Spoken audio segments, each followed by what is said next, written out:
Penuntun Saat Teduh Gereja Kristen Jakarta, Rabu 3 Juni 2026, dengan judul Dibasuh Jadi Baru.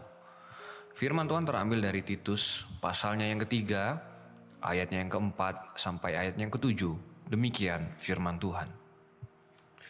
Tetapi ketika nyata kemurahan Allah, Juru Selamat kita, dan kasih-Nya kepada manusia, pada waktu itu Dia telah menyelamatkan kita, bukan karena perbuatan baik yang telah kita lakukan, tetapi karena rahmat-Nya oleh permandian kelahiran kembali dan oleh pembaharuan yang dikerjakan oleh Roh Kudus, yang sudah dilimpahkannya kepada kita oleh Yesus Kristus, Juru Selamat kita, supaya kita sebagai orang yang dibenarkan oleh kasih karunia-Nya berhak menerima hidup yang kekal sesuai dengan pengharapan kita. George Muller dikenal luas sebagai pahlawan iman yang memelihara lebih dari 10.000 anak yatim piatu di Inggris. Namun masa mudanya sangatlah gelap. Dia adalah seorang pemabuk, penjudi, dan pencuri yang bahkan tega mencuri uang ayahnya sendiri saat ibunya sedang sekarat.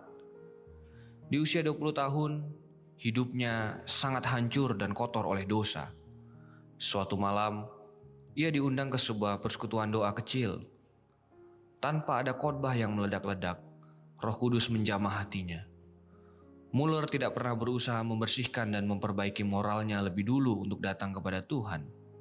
Kasih karunia Allah lah yang membasuhnya malam itu. Dari seorang pemuda yang rusak moralnya, ia dilahirkan kembali menjadi alat Tuhan yang luar biasa. Kisah Muller menggemakan kebenaran yang tercatat dalam Titus 3 ayat 4-7. Paulus menulis kepada Titus yang melayani jemaat di Kreta, tempat banyak orang hidup dalam dosa dan kebiasaan buruk. Karena itu, Paulus mengingatkan bahwa semua orang sebenarnya pernah hidup jauh dari Tuhan. Lalu ayat 4 menjadi titik balik yang indah, tetapi ketika nyata kemurahan Allah. Artinya perubahan hidup dimulai bukan dari usaha manusia, tetapi dari kebaikan Allah. Lalu Paulus menjelaskan bagaimana Allah bekerja dalam kebaikannya, melalui permandian kelahiran kembali dan pembaharuan oleh Roh Kudus. Ayat 5. Ini berarti bahwa Allah bukan hanya mengampuni dosa kita, tetapi juga membersihkan hati kita dan memberi hidup yang baru. Baptisan menjadi tanda yang indah dari karya ini. Tetapi yang sungguh menyelamatkan dan memperbaharui adalah Allah sendiri melalui karya Yesus Kristus dan Roh Kudus. Hasilnya, kita dibenarkan oleh kasih karunia dan menerima pengharapan akan hidup yang kekal. Jika hari ini Anda merasa hidup Anda terlalu kotor, penuh dosa masa lalu, atau Anda lelah berjuang membersihkan diri Anda sendiri dengan perbuatan baik dan sebagainya, berhentilah. Keselamatan bukanlah proyek perbaikan diri. Manusia tidak bisa menghapus noda dosanya sendiri. Serahkanlah hidup Anda yang hancur kepada Kristus.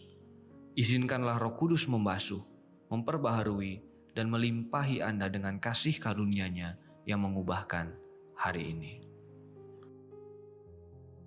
Rahmat Allah tidak hanya menambal pakaian lama kita, tetapi Ia memberikan jubah baru yang bersih. Pembasuhan oleh Roh Kudus itu nyata. Ia mengubah serigala menjadi domba dan duri menjadi bunga. Thomas Watson.